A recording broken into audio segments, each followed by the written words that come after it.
बिस्मिल्लाहिर्रहमानिर्रहीम। अस्सलाम वालेकुम स्टूडेंट्स। आज हम लोग अपना PSY 502 का लेसन नंबर 12 करते हैं। रशियन कॉन्ट्रीब्यूशंस हम लोग पढ़ रहे थे। कुछ हम लोगों ने इवान पावलोव के बारे में कुछ पिछले हम लोगों ने लेसन में स्टडी किया था। थोड़ा सा आज के लेसन में भी इसको मज़ीद जो है ना वो स्टडी करेंगे और उसके बाद अगले साइंटिस्ट के ऊपर हम लोग मूव ऑन करेंगे और रशियन कॉन्ट्रीब्यूशंस जो है ना वो हमारी ख़त्म हो जाएंगी।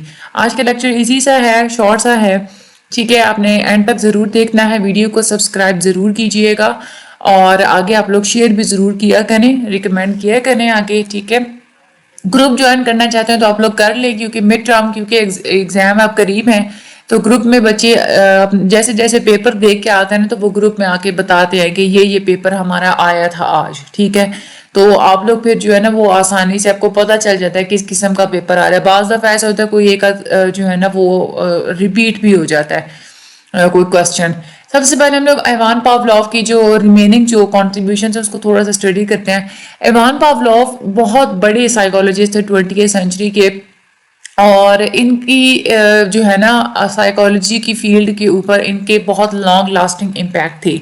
पावलोव की डिस्कवरीज इतनी ज़्यादा इम्पोर्टेंट है कि इनकी जो थ्योरीज है ना उनको जो उन्होंने अपनी एक्सपेरिमेंट्स की बेस पे मुख्तलिफ जो थ्योरीज बनाई हैं वो आजकल साइकोलॉजी के मुख्तलिफ एरियाज के अंदर उनको जो है ना वो अप्लाई किया जाता है।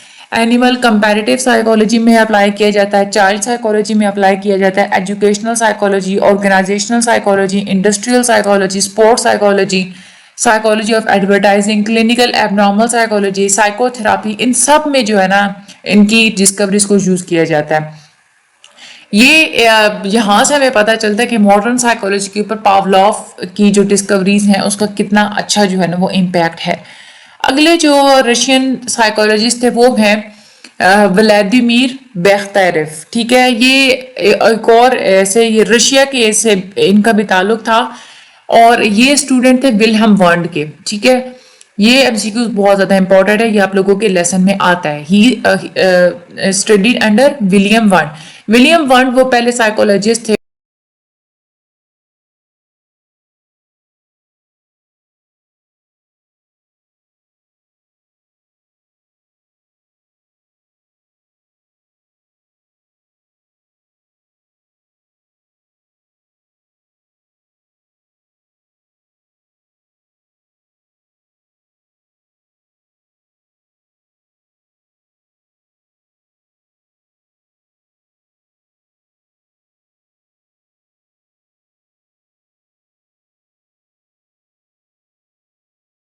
के ऊपर माइल्ड इलेक्ट्रिक शॉक्स जो है ना वो यूज़ करके एक्सपेरिमेंट किया था।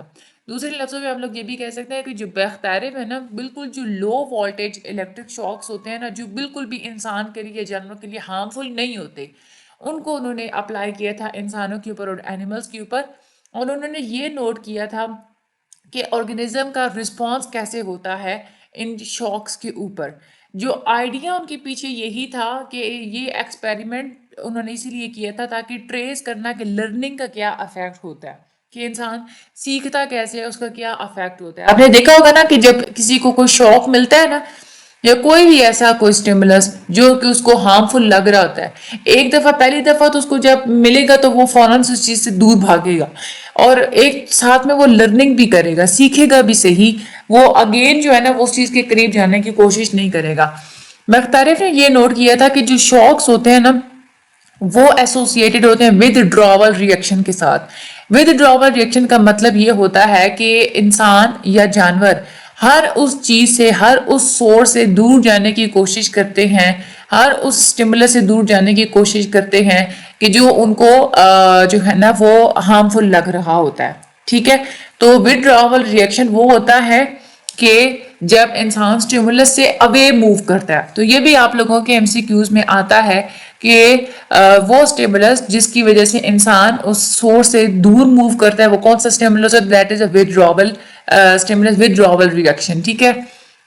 दूसरे लफ्ज़ में हम ये भी कह सकते हैं कि हमेशा हमारी जो बॉडी होती है जब भी वो महसूस करती है ना कोई भी हार्मफुल चीज़ तो उस स्टिमुलस से हमारी बॉडी अवॉइड करने की कोशिश करती है। हम लोग उस चीज़ से अवे जो है मूव करते हैं, दूर मूव करते हैं। इस रिस्पॉन्स को वो कहते थे बेख्तेरेव कि ये रिस्पॉन्स को उन्होंने नाम दिया था एसोसिएटिव रिफ्लेक्स, ठीक है, एसोसिएटिव रिफ्लेक्स बाय बेख्तेरेव। उन्होंने ये भी कहा था कि जो एसोसिएटिव रिफ्लेक्स होता है ना, ये बिल्कुल होता है लर्निंग जैसा होता है, ये भी आप लोग सीखते हैं, ठीक है, ये कोई नेचुरल चीज नहीं होती, और ये बिल्कुल वैसा ही होता है जैसे आप लोग कंडीशनिंग के थ्रू लर्न करते हैं, कंडीशनिंग के थ्रू आप लोग सोचते हैं, जैसे पावलोव ने कंडीशनिंग का जो है ना वो सारा हमें जो है ना वो दिया था। एक और जो कंट्रीब्यूशन है बेख्तेरेव की वो ये थी कि उन्होंने फिजिकल एनर्जी का आइडिया दिया था कॉन्शियसनेस के फिनोमेना को एक्सप्लेन करने का। इसमें से आपके दो एमसीक्यूज आते हैं इस लाइन में से। एक तो ये वो कहते हैं फिजिकल एनर्जी का आइडिया किसने दिया था, दैट इज अ बेख्तेरेव, ठीक है, और बेख्तेरेव। और दूसरा एक और ये भी एमसीक्यूज आता है कि physical energy, Bekhterev gave the idea of physical energy to explain the phenomena of dash, to explain the phenomena of consciousness. तो ये दो तरह के एमसीक्यूज आते हैं इसमें से। उसके बाद उन्होंने ये कहा था कि जो कॉन्शियसनेस होती है ना, ये एक फिजिकल एनर्जी की एक शक्ल होती है, फिजिकल एनर्जी की एक फॉर्म होती है। तो ये भी आप लोगों के एमसीक्यूज आता है कि कॉन्शियसनेस किसकी फॉर्म होती है, that is a physical energy, ठीक है। यानी कि जो एनर्जी होती है ना, एक जब भी ये एनर्जी ही होती है कि जिसके थ्रू इंसान अपने इर्द गिर्द से और अपने आप के बारे में जो है ना वो अवेयर हो जाता है, जानना शुरू कर देता है। फर्दर उन्होंने ये कहा था कि जितने भी हाई लेवल के साइकोलॉजिकल फंक्शंस हो रहे होते हैं, जैसे सोचना और आइडियाज को जनरेट करना, ये कैसे हो रहे होते हैं, ये असल में आप अपने जो है ना वो कॉन्शियसनेस को ये ऐसी मतलब एक एनर्जी होती है, एक फिजिकल एनर्जी को एक्सप्रेस करने की ही एक फॉर्म होती है, जो कि आपका जो कॉन्शियसनेस होता है, आपको जो शऊर होता है ना उसको रिप्रेजेंट कर रहा होता है। यानी कि आपके अंदर कोई ना कोई एनर्जी, एक फिजिकल एनर्जी होती है, वही तो होती है जिसकी बेस पे आप लोग सोचते भी हैं, आप लोग आइडियाज भी जनरेट करते हैं। तो फिजिकल एनर्जी वाला जो कंसेप्ट है ना, ये बेख्तेरेव ने दिया था, ये बहुत इंपॉर्टेंट है आप लोगों के लिए याद रखना। और वोल्टेज वाली जो बात है ना वो बेख्तेरेव ने की थी, ठीक है, ये बहुत इंपॉर्टेंट है। तो ओवरऑल ये छोटा सा इनकी कॉन्ट्रीब्यूशन यहाँ पे जो है ना ये बहुत इंपॉर्टेंट भी है, छोटी सी लिखी हूँ, आप लोग दो दफा इसकी रीडिंग करनी, आप लोगों को सारा याद हो जाएगा, ठीक है। बाकी इसमें से जितने भी एमसीक्यूज थे इंपॉर्टेंट वो मैंने आप लोगों को बता दिए हैं, ठीक है। और आपको मैं एक बात बताऊं कि इसकी मिड टर्म की प्रिपरेशन के लिए तो ये आप लोग लेक्चर्स को फॉलो करें, ठीक है। ये लेक्चर्स करने के बाद अच्छे तरीके से आपने लेक्चर्स करना है, साथ जो आप लोगों को पॉइंट आउट करके बताया जाता है वो आप लोगों ने हैंड आउट से याद करना है। और इसके अलावा जो आप लोगों ने काम करना है वो आप लोगों ने ये करना है कि जो क्विजेस की वीडियोज है ना वो वाली आप लोगों ने देख लेनी है, ठीक है। इससे आप लोगों की जो है ना प्रिपरेशन बहुत अच्छी हो जाएगी। बाकी मुझे अपनी दुआ में याद रखिएगा, अल्लाह ताला आप सब लोगों की मदद फरमाएं।